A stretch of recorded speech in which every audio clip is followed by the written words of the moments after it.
Let me just say a word or two about politics, because I know that this is something that this group is interested in. So there's this funny thing that happened, which is that the folks who founded my church, the Vineyard Christian Fellowship, really did come out of the hippie Christians. They were Jesus freaks. And that particular movement, and the movement that has made this kind of religiosity famous, comes out of the hippie, out of the Jesus freaks. These kids who essentially were on the California beaches, and they traded out LSD for God somewhere about 1970. And you can ask the question of how that group became more right-wing. They are not the only people who became evangelicals, and obviously many people joined the evangelical movement well after the hippie Christians had gone their way. But to me, I find myself fascinated by the question of how the people who were once hippies became more right-wing. And I have three arguments that explains how that happened. The way people usually spin that story is that the old-time evangelical preachers who were kind of like hanging out on in the eddies and the edges of American political life were the ones who encountered these hippie Christians.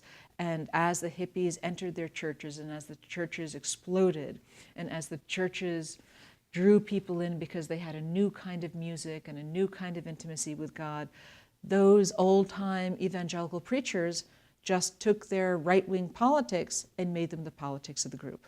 And that's not an implausible explanation. You can also make the argument that these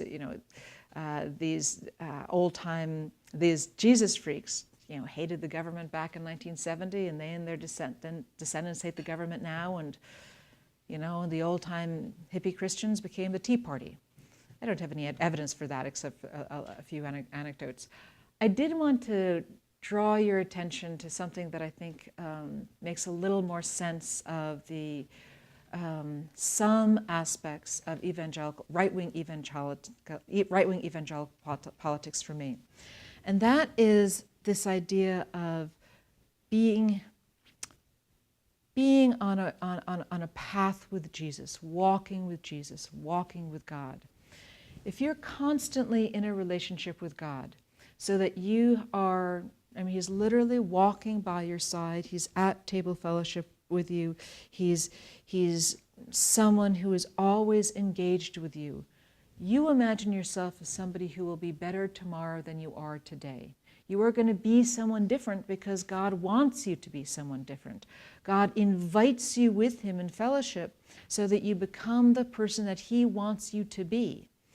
It is a very easy step from that way of thinking to think that government programs, government aid, is a kind of cheap interruption with that path.